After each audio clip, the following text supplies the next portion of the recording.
Hey, good afternoon. It's August the 28th of 2020, and I wanted to come back to you today because I needed to share a dream I had with you last night. It was a beautiful dream. It was about Jesus, and it was truly remarkable for me to experience such a thing. I'm, I still keep thinking about it all day long, right? Because it was truly beautiful. Okay, so let me just tell you about the dream real quick. And then I'm going to read to you some Bible verses. Okay? So in my dream, Jesus Christ was sitting down. I was sitting on the ground at his foot. And I was like holding onto his right foot. Now, this was like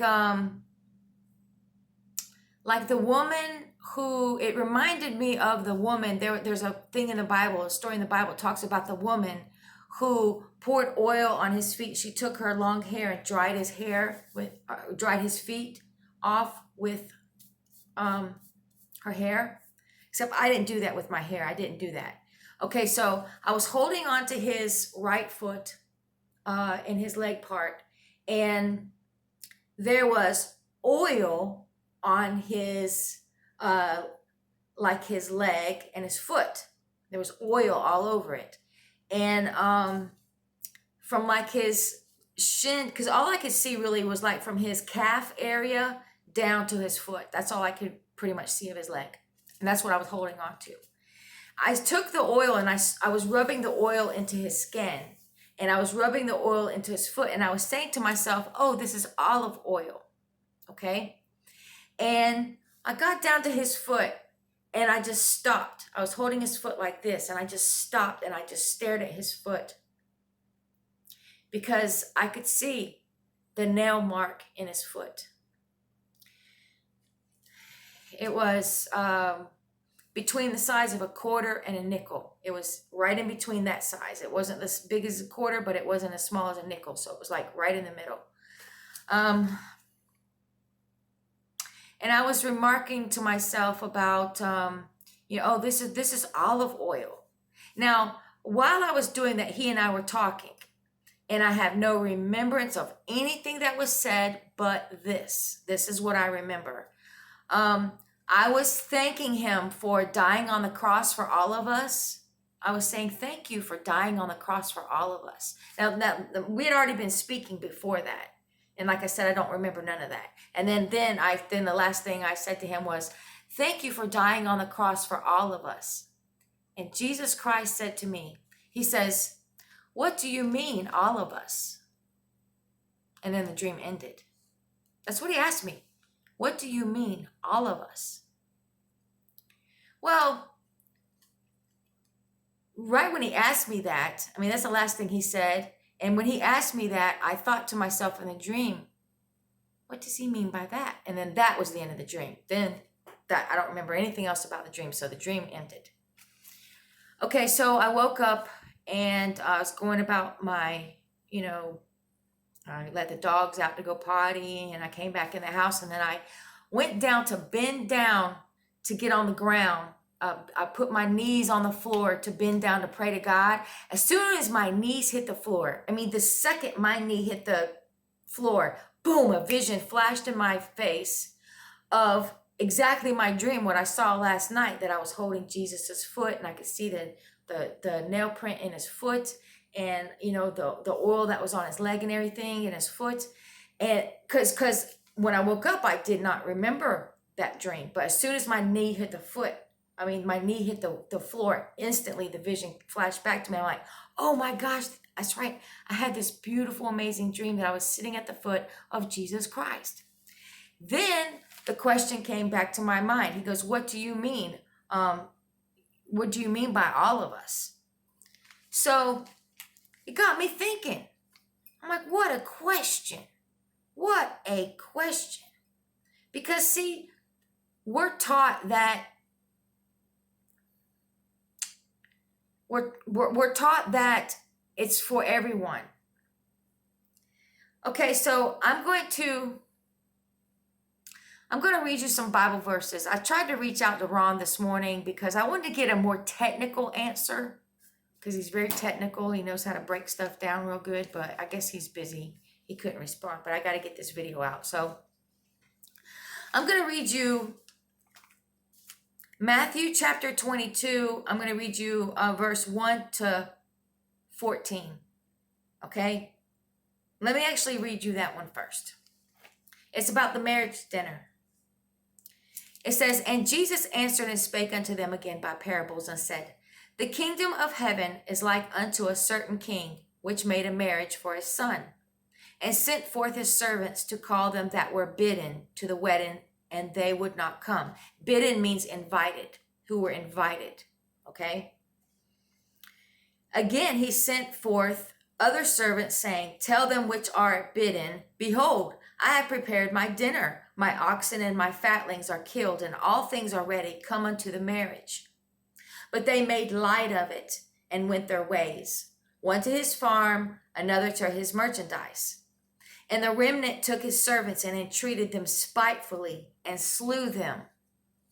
When the king heard thereof, he was wroth, and he sent forth his armies, and destroyed those murderers, and burned up their city. Then saith he to his servants, The wedding is ready, but they which were bidden were not worthy." So he's saying, the wedding is ready, but those who were invited, they're not worthy to come. Who I invited to come, they're not worthy to come. Okay? "Go ye therefore into the highways, and as many as ye shall find, bid to the marriage." So as many people as you can find, invite them to the marriage. So those servants went out into the highways, and gathered together all as many as they found, both bad and good, and the wedding was furnished with guests. So it's telling you quite simply right there, all the bad and the good, everybody was invited to the wedding, and the wedding was filled. There was many guests. "And when the king came in to see the guests, he saw there a man which had not on a wedding garment. And he saith unto him, Friend, how camest thou in hither not having a wedding garment? And he was speechless. Then said the king to the servants, Bind him hand and foot, and take him away, and cast him into outer darkness. There shall be weeping and gnashing of teeth, for many are called, but few are chosen." Right? So many were called to the wedding, but only a few were chosen to stay at the wedding. Right? Now, I am going to read you Matthew chapter 7, and I'm going to read you verse 21 to 23.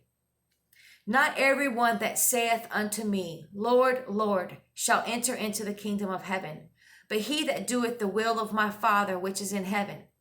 Many will say to me in that day, Lord, Lord, have we not prophesied in thy name, and in thy name have cast out devils, and in thy name done many wonderful works? And then will I profess unto them, I never knew you. Depart from me, ye that work iniquity." So when Jesus asked me the questions, what do you mean by all of us? Right? Because I said, thank you for dying on the cross for all of us. Jesus is trying to make a distinction. He wanted me to go research, which I already knew about these Bible verses, but I was saying to him, thank you for dying on the cross for all of us. And his response to me was a question. And he says, what do you mean by all of us?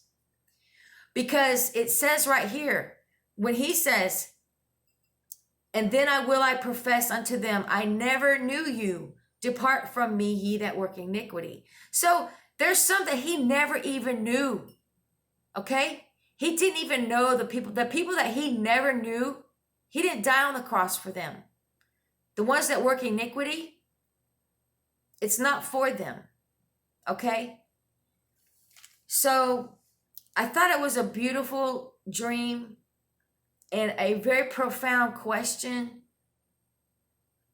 It's one that'll really make you think and ponder, because everybody thinks that there's a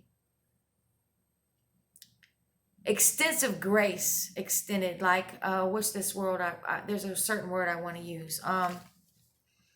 Well, there's this teaching that's out there that that you can be a sinner, okay, that you can continue to live how you want, be a sinner, not have on your wedding garment like this, what, like the king says, how did you get in here and you don't even have on a wedding garment, right? So there's this teaching going around that Jesus Christ loves everybody, no matter if you want to stay in your sin or not, okay? And one Bible verse I just read a little bit ago, I can't remember where it was, but I was talking to a fellow brother on his channel, and I was reading this Bible verse, and it said, those who love violence, the Lord hateth him, okay? Hateth him. If you love violence, God hates you. Hates you. So, for the ones that love violence, salvation is not for them. Okay? So, I wanted to be able to go, this is what the Lord has led me to these Bible verses. I, in my own flesh, I wanted to have a more depth of a understanding, more technical, but I'm not a technical person, so I'm kind of simple-minded. So I think you guys can just make do with the Bible verses that I have attributed today to this dream. So Jesus was his voice, so gentle, so loving. And when he said, what do you mean by all of us? He didn't say, oh, what do you mean by all of us? It wasn't like that. It was a loving voice. He says, what do you mean by all of us? That's what he said. And I'm here to tell you too, he is beautiful. I know in the Bible it talks about why he was here on this earth, that he was not very comely. But I'm telling you, up there in heaven, he's gorgeous. He's beautiful. That's my Jesus. That's your Jesus. That's your Jesus if you walk the straight and narrow, if you don't walk in intentional sin, that you repent and that you turn from your ways, do no more. I don't want to add any more to this video. It was just totally beautiful. And I literally got to hold the foot of Jesus in my hand. And I saw that nail mark in his hand and his foot. I held his foot in my hand and saw that mark. I've never seen that before in my life. And all I could do, when I could see that, when I saw that, all I could think of was the pain, how that had too much of hurt him, but how much he loved me, that he did that for me. He did that for me. And he did that to everyone who will accept him and walk in the ways in which he directs us to walk, okay? And you must have on a wedding garment, or you will be told, depart from me, for I know you not. If he tells you that he knows you not, he never knew you. He never knew you. You can't just know somebody and then they go away for 30 years and then you come back and then say you never knew them. You'd be like, oh, hey, I haven't seen you in a while. That's how it'll be, right? But if somebody comes up to you you never knew them, right? All right. So walk in holiness, walk in truth and honor, walk on the narrow path, and God bless you all. Goodbye.